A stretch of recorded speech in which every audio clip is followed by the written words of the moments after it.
Hit record.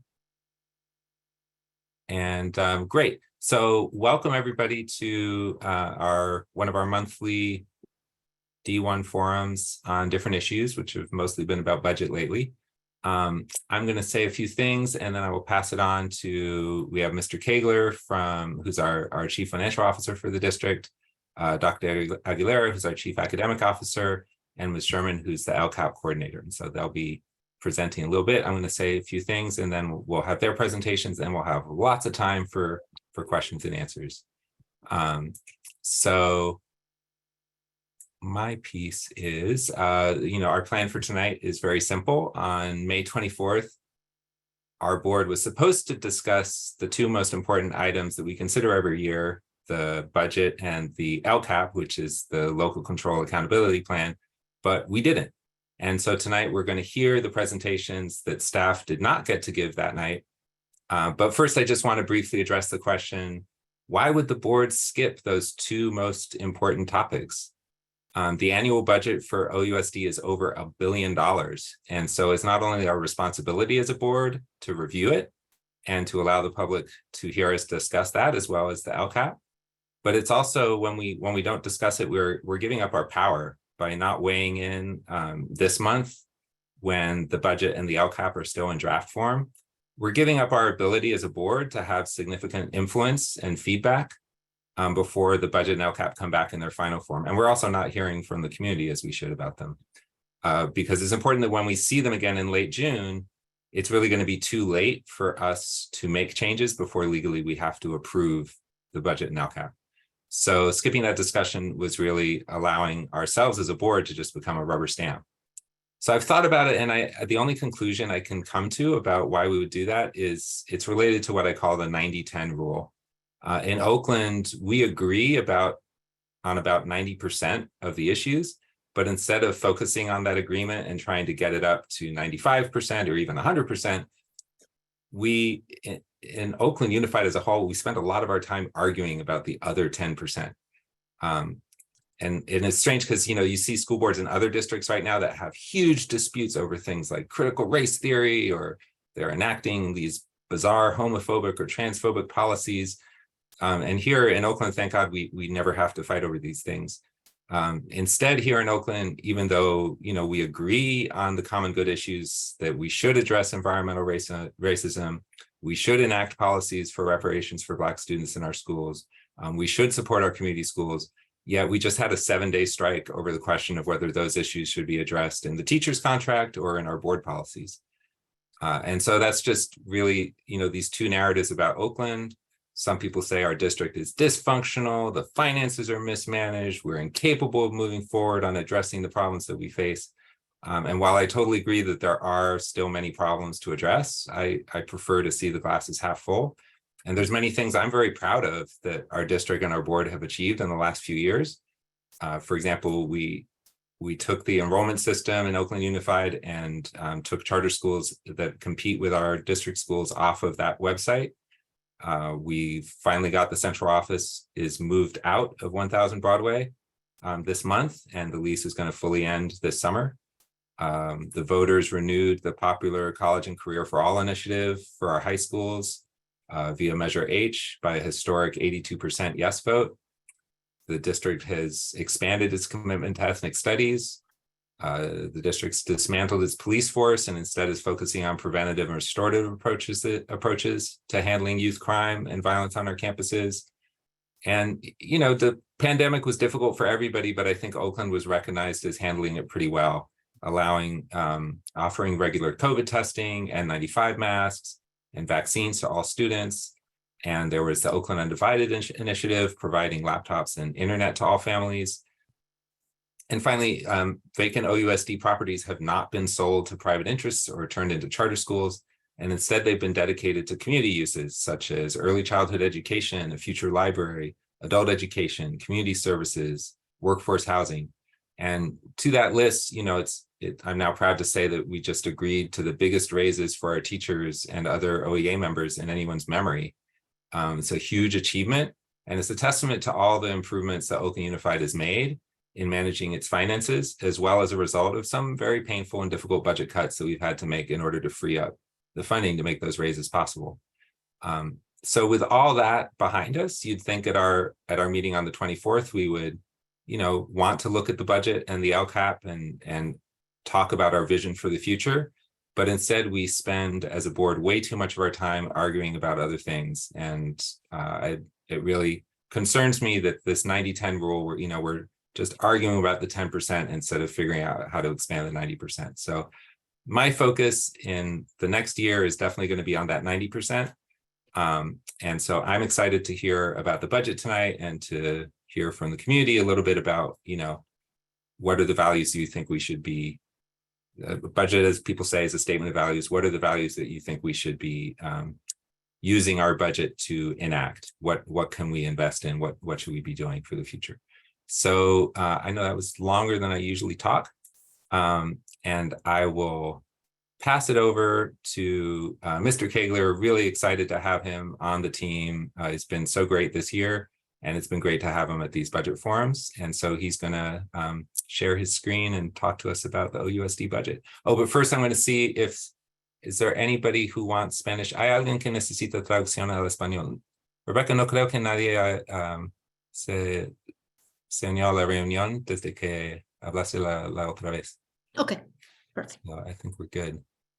But we'll do another check after Mr. Kaigler. Sure. Take it away, DeCarlos. All right. That's pretty impressive, Director Davis. I didn't go Espanol there. Okay. Good evening, everyone. Glad to be here with you guys. We're almost through the week. We made it to Wednesday.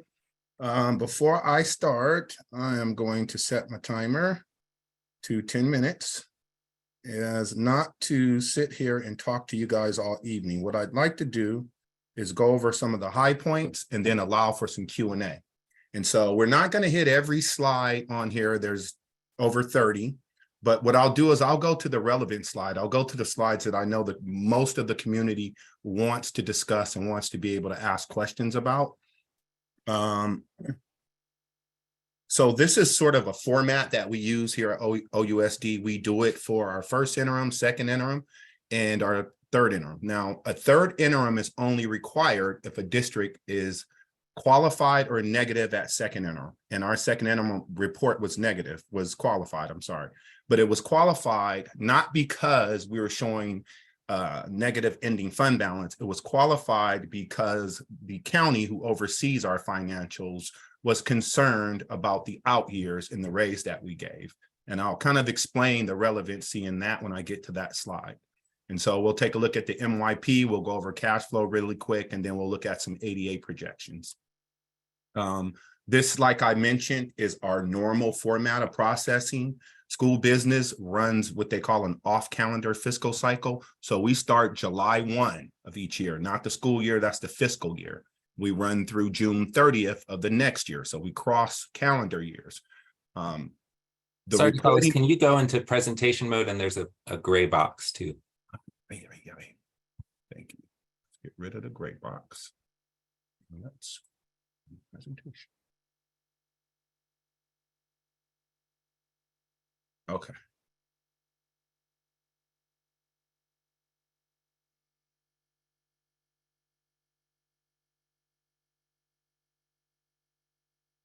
Is it going?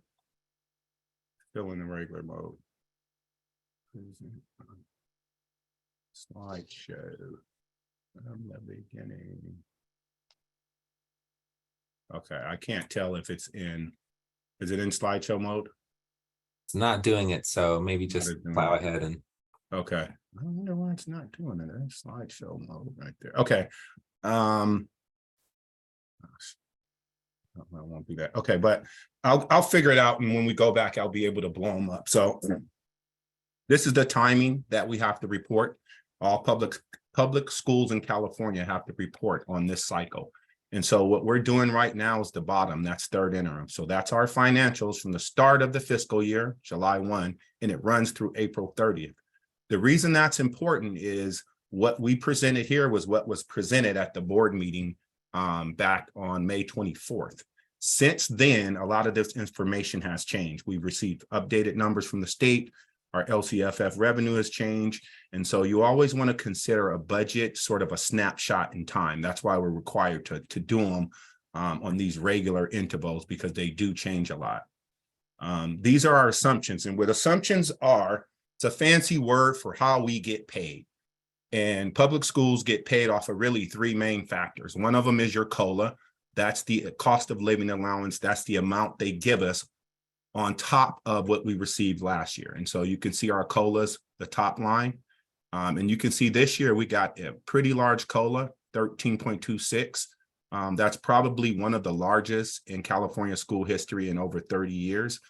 It's also ADA. So it's not just how many people enroll, it's how many people show up. We get paid for butts and seats, average daily attendance. But then the other important piece, which most people don't know about because it's sort of new, but it's also super confusing, is our unduplicated pupil percentage.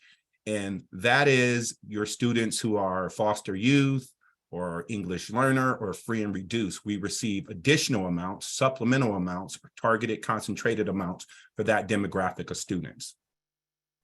A couple things. So this slide basically outlines the changes from our last reporting period, which was second interim. That's recorded up through January 31st. So that goes from 7/1 through January 31st. Third interim is the changes that happened since that recording period, January 31st through April 30th, and then the variances.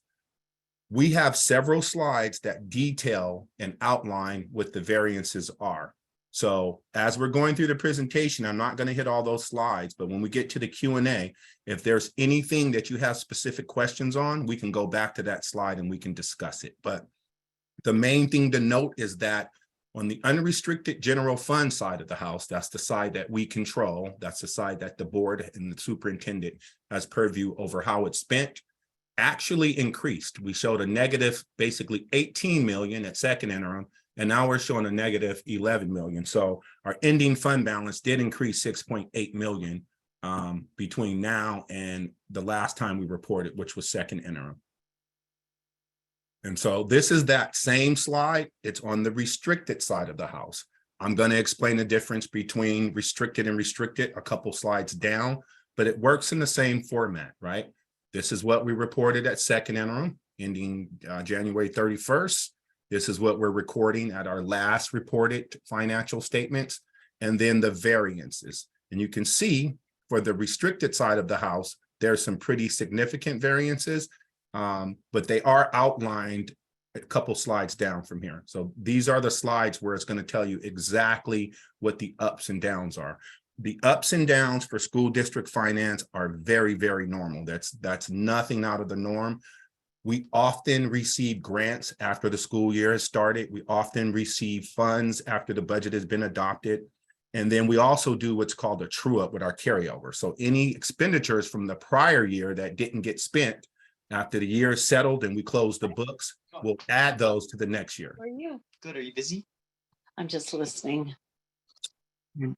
So this is probably the most significant piece of any school district's financials. It's known as the MYP, that is short for multi-year projections.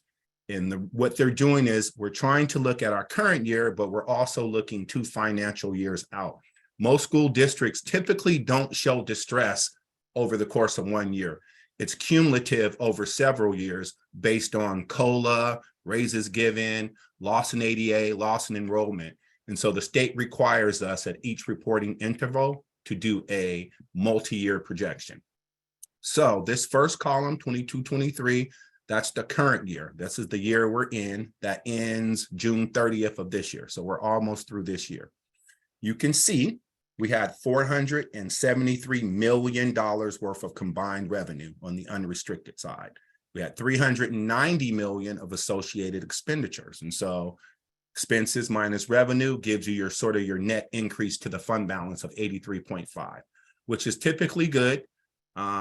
Except for us, we have other financial obligations. And those are, we send a contribution to help out our special ed program. We also send a contribution to our transportation department, and we send a little bit to our routine maintenance department. So it's our RMA. but the aggregated total is about 95 million that leaves the unrestricted general fund and it goes to other funds. And so that net is the 11 million that we talked about before. What's important about this 11 million, although anytime you see a negative in the budget, you should be alarmed. However, it's not always a bad thing. If you look on line F1A, the adjusted beginning balance, you can see we had 92.6 million. That is a result of money we received in prior years that is already captured in the fund balance, but we were planning on using this year. So it creates what's known as a deficit in your P&L, your profit and loss statement, but not a bad thing. After all the dust has settled, 81 million. And then we have other obligations. Our reserve for economic uncertainty, that's required by the state. And with it, it's 3% of your net expenditures. For us, it's 2% because we're over 30,000 ADA, but we have a board policy here at OUSD to keep 1% above that reserve. Our reservations are other liabilities that have been on the books. They could be new liabilities. They could be loans that we've been paying over several years, but we also have to account for those before we get to what is called our net ending balance. That's our unassigned unappropriated. So this line, the 40.9 million, is what we actually have at our disposal, to do the board's work or the superintendent's work. The same thing happens for 23-24 and 24-25. What's interesting about 23-24 is that we had board approved budget reductions that we were working on and we were trying to get to in an effort to be able to afford to raise. Director Davis mentioned we've given one of the largest raises in Oakland's history. It was 10% on schedule with some other financial, we gave 10% on schedule, but we also gave some other off-schedule financial entities. And so after all the obligations were set, we made enough room to have an ending fund balance of 99.2 million, which is good, almost 100 million. What's important to note about that is while this budget includes those reductions, it doesn't include any of the raises. So that 10% is not reflected. The collapse of the salary schedule is not reflected. The one-time $5,000 off payment is not reflected here. And so once we actually get to the budgetary figures, June 7th, you'll see more of that reflected. The thing about Oakland here, and I'm going to go past this, but this is important, is Oakland has a board policy 3150 that says we have to present a draft budget. And the reason we do that is typically when we're drafting the budget, and this is the same for most school districts, you're running right up to the deadline. And so you're bringing that budget to the board maybe on June 28th when the budget has to be adopted July 1. So it doesn't give them much time if they want to make any changes, if they want to question any items. And so what we do is we present a draft budget. That'll come to the board on June 7th. That budget will be different from what you're seeing here because we're continuing to update it. We're continuing to refine it based on all the different scenarios coming down from the state. And then on the 21st, we present our proposed budget. That budget is typically a little tighter. In most cases, it'll have 90% of the adjustments and everything related to next year's budget, but that's still not the final. Then we have one more time where we'll bring it back at the June 28th budget where it's going to be up for adoption. And that typically turns into our adopted budget for the next year. You can also see in 24-25, ending fund balance of 120 million, which is really good. That's us doing the work, right? Before we give a raise, that's us doing the work to create the space to afford the raise. Now, I want to preference this. We did good work and we did work to where we can afford the budget for the current year and the next year. And I know you guys see this 120 million and you think, oh, we're all good. We are not. There are several scenarios that are facing us that is going to drive this number down significantly.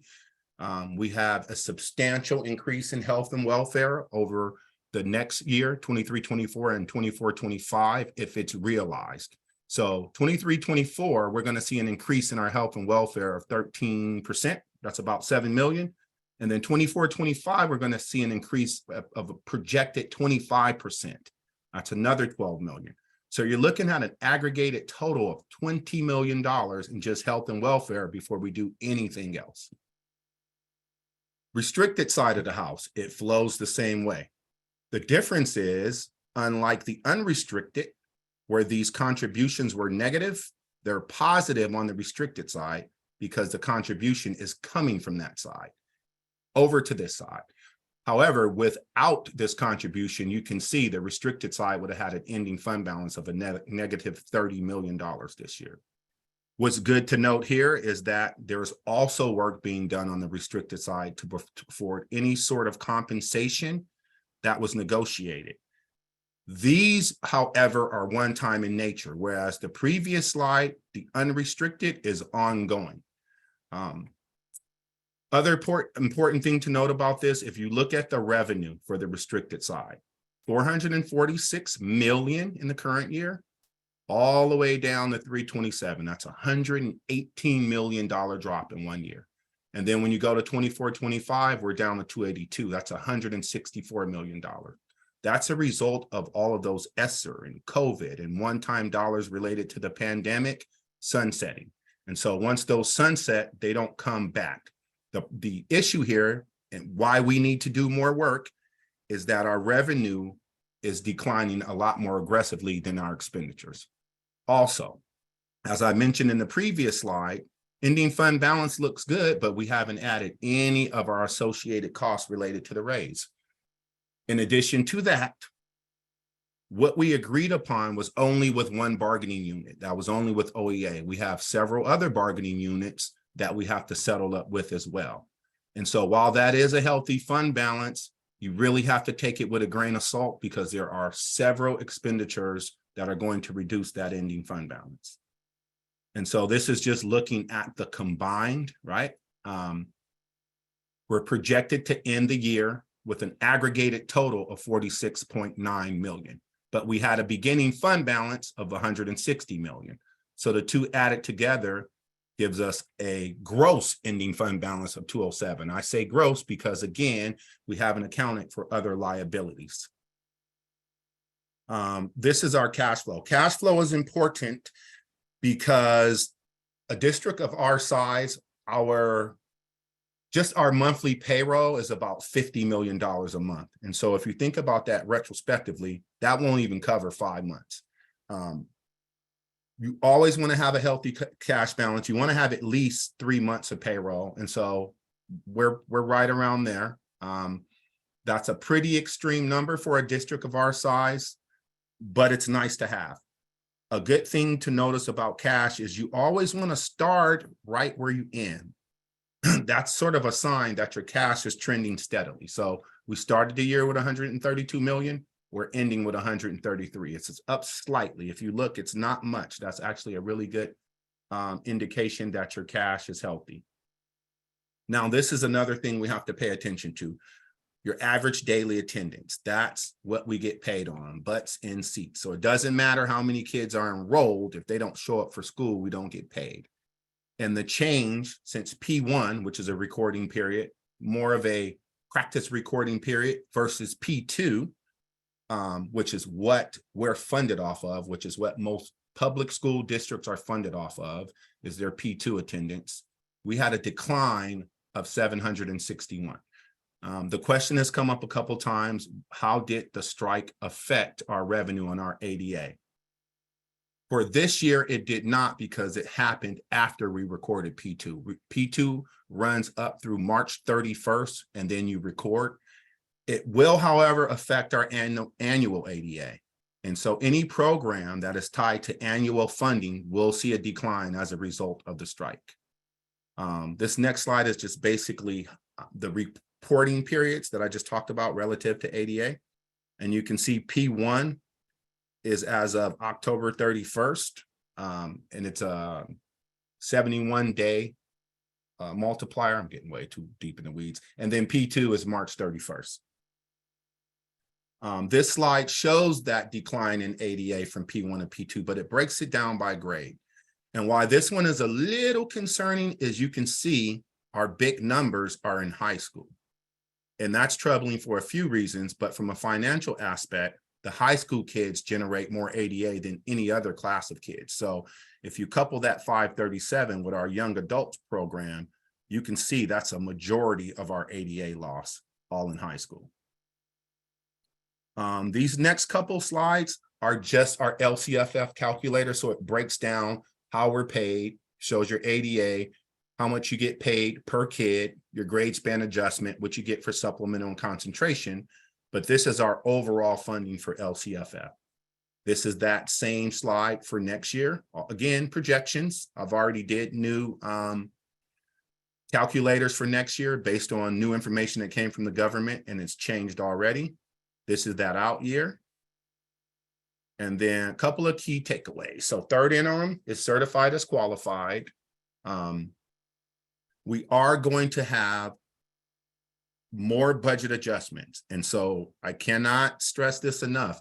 What you're looking at now is going to change. It's going to change when you see us present the draft budget on June the 7th. And then it's going to change even more when you see us present the proposed budget on June 21st.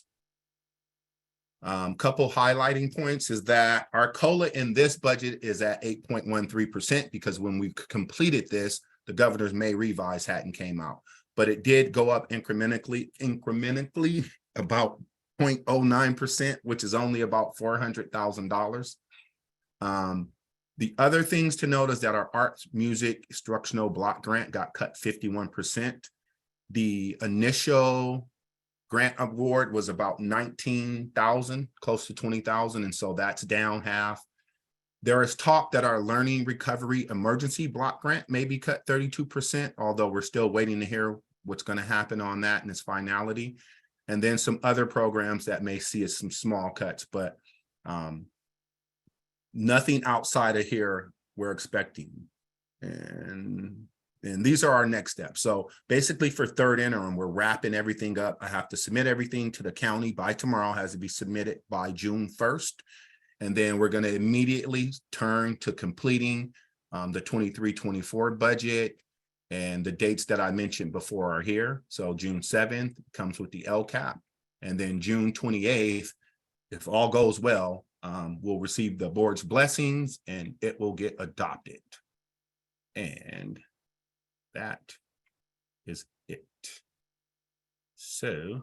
Thank you, Mr. Kaigler. And I saw some questions in the chat. I'm wondering if we want to do like 10 minutes of questions before we move to Diana's presentation and then do kind of a longer Q&A afterwards, but just while it's still fresh in everyone's mind, because I know all right, so the numbers fade really quickly from all of our consciousness. So sure. I can read out the questions. I think the first one was just clarifying, I think you said this, but this doesn't reflect the recent tentative agreement. No. And so when will we see those numbers kind of included into the budget? So I'd say we're already working those in, but you'll start to see them at the June 7th adoption. But by the time we get to June 21st, you should definitely see everything in there. That's when we're pretty close to the finish line. I'd say we're 95% done, but there's still a little tweaking that can happen. And so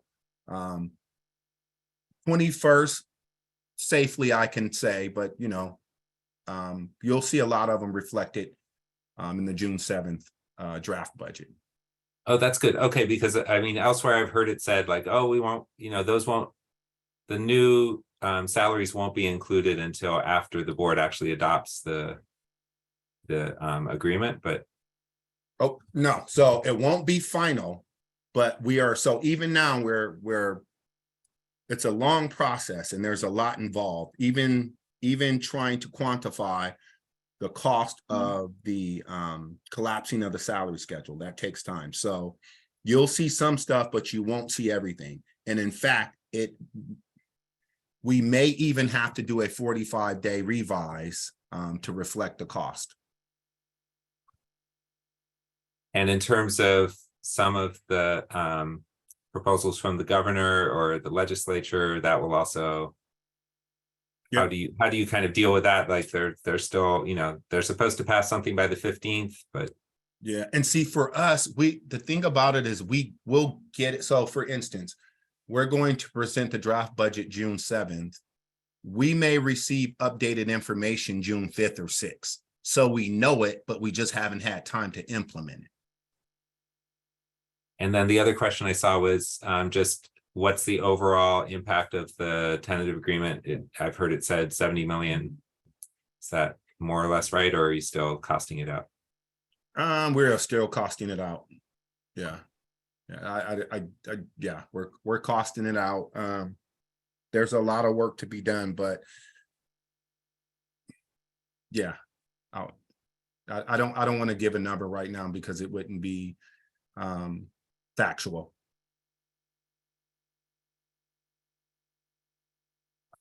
So Angelica put in the chat don't there have to be estimates to approve the tentative agreement? Is there a range? Obviously, there's going to be an AB 1200. Does there have to be an estimate to approve the tentative agreement? That's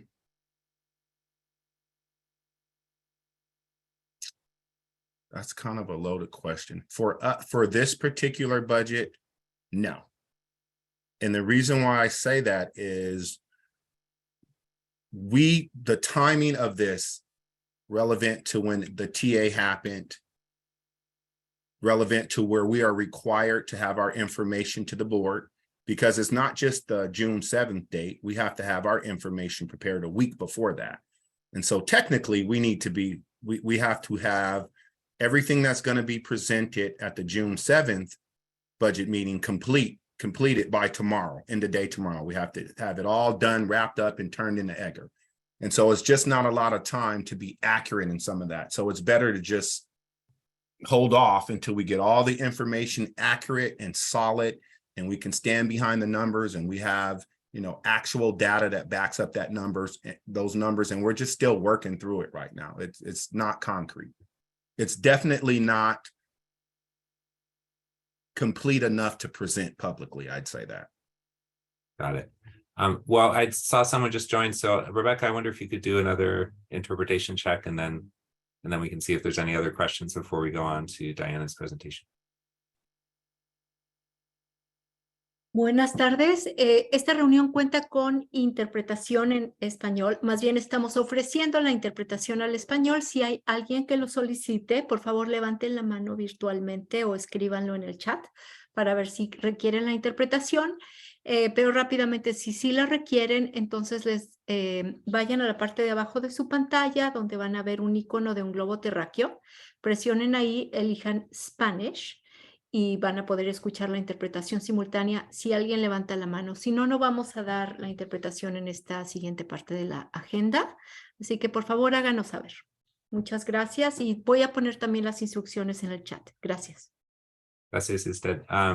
And I just saw a comment from President Hutchinson in the chat saying, the final cost is going to be close to the 69 of the tentative agreement. It's going to be close to the $69-70 million that was reported, but the details are still a work in progress. So that's just his information. And then I see a question from Angelica. Did you want to jump in on that, Sondra? I think I was just wanting to clarify. Hi, everyone. I'm Sondra Aguilera, the Chief Academic Officer.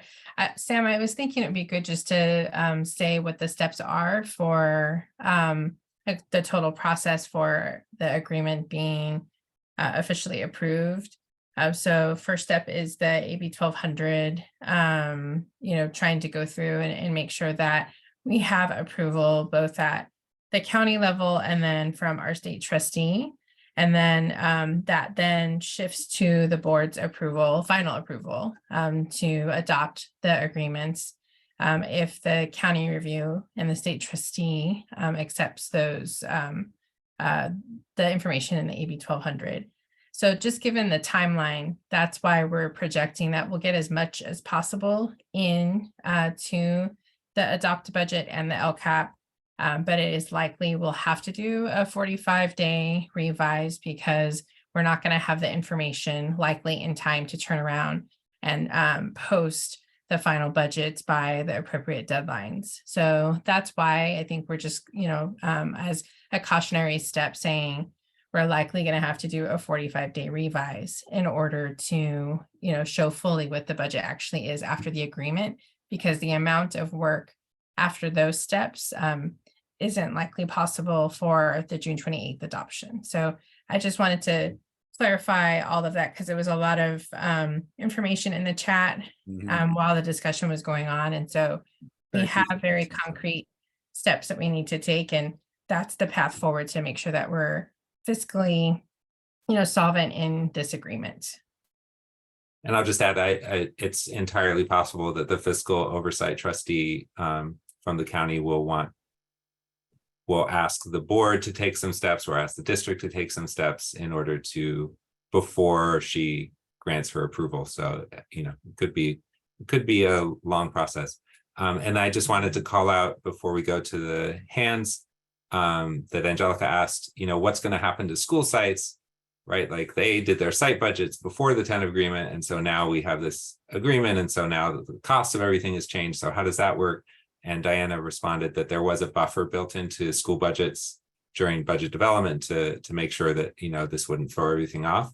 But once we get into the weeds of it, kind of in that 45-day window, there will be some reassessing and just seeing what additional funding needs to be pushed out to school sites to make it all work. Is that right, Dr. Kaigler? Yes, that's accurate. And we will likely show large placeholders, especially in the LCAP for those specific amounts, but we won't have the itemized details as we have in the past. And that will likely be in unison with the 45-day revise.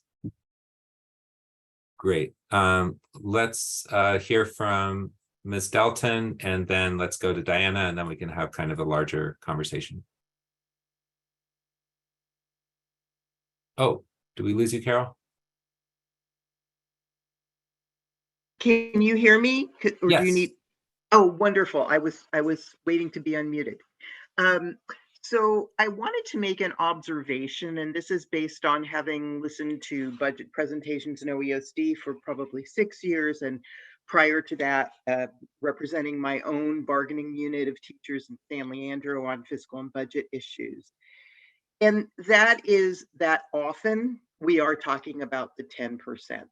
Sometimes we're talking about 20%, but the reality of school budgeting is that there are so many things that are set. You need a certain number of teachers, and that may be a little bit flexible, and you need a certain number of classrooms, and they need to be cleaned, and this class size may be a little bit flexible. But ultimately, you are talking about a small amount compared to the budget that really makes a difference. I don't remember exactly which famous author said something about, if you're one pound over, you're good, and if you're 1 pound under, you're not. So I think that those are the places that make a difference in the solvency of the district. That's what I observe. And so things like the loan finally being retired, while it was a small amount in respect to the overall budget, that's an amount that can now make a difference. The other thing I did want to echo what Ms. Davis put in the chat, that there have been many board policies that are very positive, but the follow through has sometimes not been what would be hoped for from the community. And the Black reparations policy is one of those. Another one that, because I'm on the CAC, I'm hearing a lot about is the board policy that passed, including students with disabilities and with all types of disabilities in supplemental programs, after school programs, summer programs, and the like, and finding that this summer, just as an example, students with disabilities that require transportation haven't been able to access all of the afternoon supplemental programming to summer school because transportation is only offered according to the academic. People were kind of mystified at how that happened, but it's certainly not not in the spirit and probably not in the letter of the board policy that was passed, including students with disabilities in those programs. So that is a concern. And I do think that that was a concern of the teachers. Going on strike for teachers, very difficult, because you lose what's already you know, an income that's at the edge. You lose income every day that you're on strike. So thank you for holding the forum and for keeping us informed. Thanks, Carol. With that, let's move on to Ms. Sherman, our LCAP coordinator. Brave soul. Done this Thank presentation you. in many places, and appreciate you bringing it to us now. Great, thanks. The screen share up here. My name is Anna Sherman. I see many familiar faces there. So many of you I know, and those I don't. It is good to meet you this evening. We will also keep this short so that we can take some questions, and because many of these slides were shared both in the board agenda for May 24th, but also at the May 22nd Parent-Student Advisory Committee meeting. So many of you have seen these slides before. But broadly, what is the LCAP? This is a document that every district and charter school within the state of California is required to develop. It's a 3-year plan. We are going to the 3rd of those 3 years for our current LCAP. So that means that next fall, we will begin developing a new plan to describe how our state dollars, and in the case of Oakland, we also include our federal and local dollars that are outside of the base, that are providing support to meet our LCAP goals, are used to support all students towards our priorities, but particularly our low-income English learner and foster youth students, who are designated as the unduplicated pupils. You may hear that word, unduplicated pupil percentage, refers to those 3 groups of students. The LCAP broadly explains what all students need, what some of our targeted student subgroups need, what we want our students to achieve, the actions we are taking to help them achieve the goals that we've set, what we are investing, how much and in what we are implementing, what are we doing as planned, how well are we doing it, what progress our students are making, are these investments working, and our engagement with the community, who are we listening to, how, each of those pieces. This is very high level, but just a quick overview of the shift in the funding formula that we're going into the 10th year of LCFF. Prior to 2014, school districts were funded with what was called categorical funds, which were a lot of small buckets of funding with very specific purposes and intentions. Beginning with the introduction of the local control funding formula, or LCFF, we moved to a model that awards a base grant. And I think, as DeCarlos alluded to earlier, this is really based on grade span. So where you fall, regardless of what other characteristics you may have, it just depends on which grade you are in. And then an additional supplemental grant that we receive for our unduplicated high need students, which the California State Legislature defines as our English learners, our foster youth, and our low income students. And then again, on top of that, a concentration grant, which is for high need students in districts where we have more than 55% unduplicated students. I will drop this in the chat shortly as well, but very quickly, just kind of run through our LCAP goals. I'll let you read the actions. This is our current LCAP, and again, we're in the 3rd year, so we are not making major changes to these goals and actions. There are a few where we are tweaking wording to be more inclusive of other elements of work that sits within that, but broadly, our existing actions and goals will continue through this year.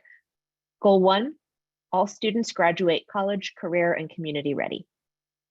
Goal 2, focal student groups demonstrate accelerated growth to close our equity gap. Goal 3, students and families are welcome, safe, healthy, and engaged. Goal 4, our staff are high quality, stable, and reflective of Oakland's rich diversity. And goal 5, which is a one-time goal that we hoped would be for the first year of this 3-year cycle, but is now into our 3rd year, students, families, and staff have the resources and supports necessary to address the impacts of the COVID-19 pandemic. And I will drop that link in the chat when I finish the presentation, so if you want to refresh yourself on what those are. So what we're really talking about at this juncture are just the changes that we're making for this final year of our plan. Next fall, we will launch the development of our brand new 3-year plan that will cover 2024 to 2027. That is an opportunity to do much broader overhaul of our actions, our goals, our metrics, the things we are measuring progress against. Right now, we're seeing this plan through to its closure, and then we will assess. So one piece that changed last year was that LCAPs must now include goals and actions to improve performance of consistently low performing student groups. These are groups that the California School Dashboard, if you haven't seen that dashboard, it is looking at both school districts and individual schools, also the performance of individual student groups within each of those schools on a number of different metrics. I will also drop that link in so you can look up your own school if you're not familiar with that. Our designated groups for 2024 are our Black or African American students, our English learners, our foster youth. This is a newly designated group for 23-24. Sorry, I have a puppy here. I was being a little needy. Our unhoused youth and our Pacific Islander students. Oh, I said foster youth. Pacific Islander students who are also a new group for 23-24. Okay. Additional changes for this year. Many positions are moving into the LCAP for the first time due to funding shifts into LCFF, S&C, or one-time COVID relief funds. We do include our COVID relief funds. That is somewhat unusual in California districts. These positions and investments are not new, but their presence in the LCAP is new. We also have a number of split-funded positions that had previously been in the LCAP, but that are now whole in the LCAP. So you'll see some of those changes. We also have the addition of new state grants that were approved after the 22-23 LCAP adoption. One of the most notable, because it has come up often in recent dialogue, is the California Community Schools Partnership Program, which was in a smaller form in last year's LCAP, but has been substantially expanded. We also have a new section of the LCAP to support a teacher retention investment.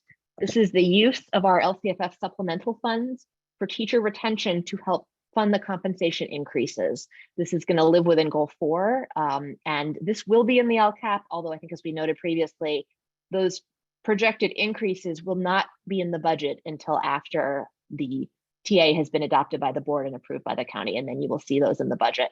We are going ahead based on the guidance of both our state trustee and the county and placing those investments in the LCAP itself so that we can begin to see what some of the impact is, and in part because we did adjust a number of LCAP investments to create that space.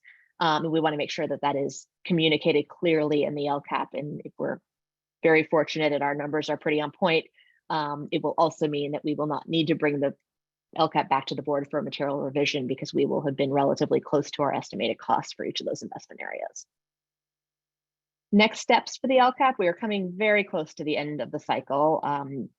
We are continuing with some ongoing engagement with students and families. Most of that has wrapped up at this point, but we are still looking for opportunities to hear that feedback.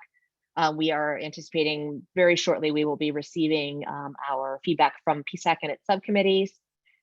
Friday morning, the revised draft is available for review. It will still have some sections in development that will be included in the final draft for June 28th adoption. June 7th is the public hearing, and then following that public hearing and following the receipt of the feedback from all of our stakeholder groups and from the general public and the board members, we do revise the LCAP and make adjustments ahead of that adoption, June 28th. So that is it. Happy to take questions, and I'll also scan the chat to see what we have got. Thank you so much, Diana and Ms. Sherman. And I see one question saying, are there any significant reductions in LCAP investments based on the adjustments that were made? Not substantially. There are a small number of positions that, based on kind of reorganization of different investment areas, have been changed, but broadly, we were able to protect LCAP investments. However, a number of those positions have moved into one-time funding.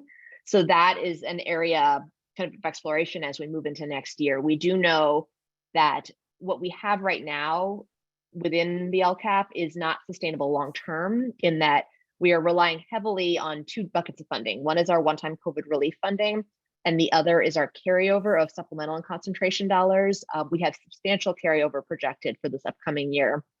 Some of that is by design, because we knew we were coming into a contract year where we would have higher costs that were not yet known. So those funds were held rather than being immediately allocated out to ensure that we would not be making significant cuts to schools and significant cuts to our site-based positions that live in the LCAP.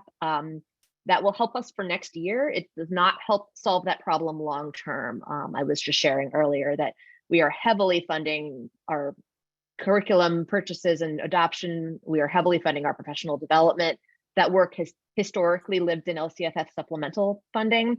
We're placing it short-term into our carryover funds. That is going to have to come back eventually and sit back in those core resources, because those are ongoing investment areas.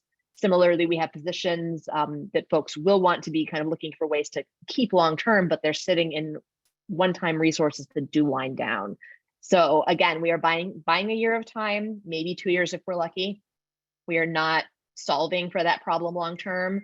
And again, I often frame this as we are very fortunate that right now, because of the fact that the formula for calculating a supplemental and concentration has changed in the last 2 years in ways that have benefited OUSD, coupled with the fact that through the pandemic, we had basically a grandfathering in of older average daily attendance rates that were much more beneficial for us than our current ADA. Both of those things stop. We have hit the max of what we are, those revisions to the formula, and we're going to have to come back to our actual ADA. That's going to mean that we no longer have increasing buckets of funds to be able to draw from as our costs go up. And even that contribution to our teacher retention, that is a percentage-based contribution, which means that year over year, it's not a fixed cost. It's going to change with each successive year. And in fact, if it is successful in helping us to recruit and retain more senior teachers, by its nature, it's going to get to be a more expensive investment over time. So those are all pieces that will be part of the new LCAP development in the fall, as we really take a deeper look at what we can sustainably do long-term. And we look to community and to board and to staff and others to really understand how to prioritize those investments. But again, we have that buffer for the next year. So 23-24, we have been able to primarily avoid making reductions and in fact to save some positions that have been pivoting essentially to focus more intensively on our high need students that were previously funded in our LCFF base dollars that would otherwise have been eliminated. So that hopefully answer that question there. No, thank you. And I think now we can take other questions if people want to raise their hands. And maybe while we're waiting for that, I can squeeze in my first question, but people are welcome to either put questions in the chat or if you want to come off mute, and maybe we could have people raise their hands on Zoom. But I think my question that I had been planning to ask in open session last week was, I know I'm on the minority on school closures, but I mean, our board majority has spoken pretty clearly that they see maintaining kind of those micro schools of under 200 students each open as an equity strategy. And so since that is a strategy that's beyond the base, is that something that we could put into the LCAP and quantify and say, this is how much money we're investing in keeping the micro schools open and make that a supplemental cost or a concentration cost? We are exploring that possibility, and I think Dr. Aguilera may be able to speak to it a little bit more as well. I don't know yet whether that is really feasible, and there's a slippery slope there in terms of how we begin to define, and I think we are already on that slope with some of our investments to contribute to the compensation increases. We feel we have a strong supporting narrative to really explain why in Oakland in particular, those investments do help us to support our highest need students. But I think that is one area that was brought up by several board members to kind of explore what the potential is to essentially run what you could call even a necessary small school in an urban setting. But whether that would be something that we would find support for at the county and state level, or that we feel we could really justify, it is a challenging space because we need to have metrics that show it is the most effective use of those dollars. And every dollar we spend on item A is something that it's an opportunity cost we can't find out of item B. So we would need to really ensure that targeting those dollars at a small group of students is the most effective use of them versus programs that might be beneficial to us across the board. The only thing that I would add is that it is pushing on that definition of what is supplemental. And I have begun discussions with county members just to, well, there's a county person that I meet with directly on all things LCAP. And so just as we're increasing the retention strategy, there will be a large portion of our supplemental funds that will go towards teacher salaries. So I'm in conversation, with the county person prior to that hitting, essentially the bargaining table, because we have to make sure that we'll be able to truly fund these increases.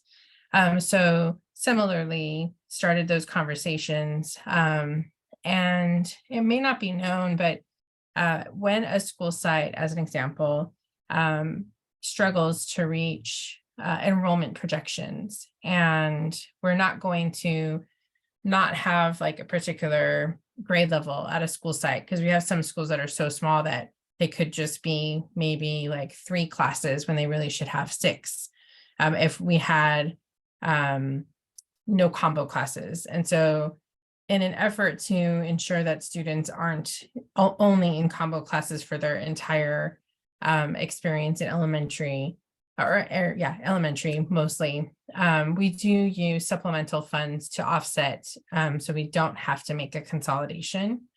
And that's the programmatic aspect that I look at prior to saying that we'll move forward with the consolidation as an example. So we currently do use funds to fund supplemental supports at school sites that are really small, that can't afford additional positions, or in this, the example I just gave.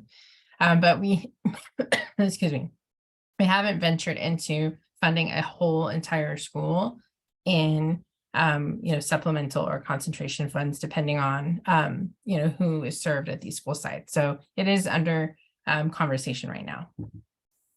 I will also add one thing we are currently doing with our supplemental and concentration carryover dollars, and this was based on kind of input from the board and the community about 2 years ago at this point, is we have a program directing investments out of what we call Resource 6, the carryover funds, to our declining enrollment schools where they don't have critical enrollment numbers to basically have a stable program to offer. And so an example, McClymonds is a receiving school, for instance, of some of those funds, where they don't have a large enough cohort of students, for instance, to be able to offer content area teachers, which at the high school level is really critical to be able to provide quality instruction.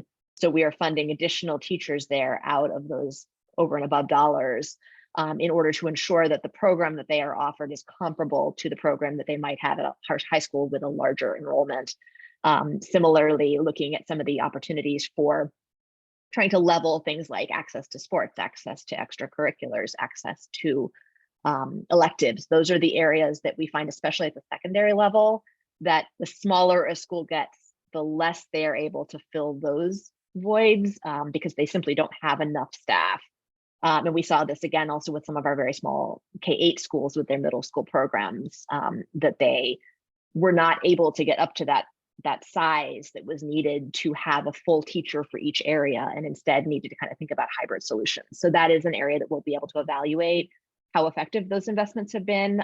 It's a 5-year plan, and we are going to the 2nd year of those 5 years. So that will also be a space to really think about how are we measuring success of those types of investments, and that might give us some good data to think about what that looks like if we were to take that to kind of a whole school level, or to even consider those kinds of things. Thanks. Well, that was my question, but I'm waiting for other questions, but I'm not seeing hands. You guys are a quiet bunch tonight. If there are no questions, we'll just call it an evening. But I guess my speech at the beginning, everyone's just like, yeah, we agree. We're focused on the 90%. Let's not argue. Awesome. Well, thank you all so much. Like I said, I will be posting the link to the recording. And I hear you, Carol. I was just making a little joke. You know me. But yeah, I'll post the recording in my social media. And if anybody, can't find that, please feel free to reach out to me at my email and I can send you a link. But yeah, it'll be up on YouTube in a day or two. Thank you so much, Mr. Kaigler. Thank you, Ms. Sherman. Thank you, Dr. Aguilera, and thank you, Ms. Walker Marquez. Really helpful to have that information for the community, and really appreciate your commitment to getting it out there and answering everyone's questions. And look forward to the June 7th public hearing, where all will be decided, or I guess June 28th. Thank you all so much. Have a good night.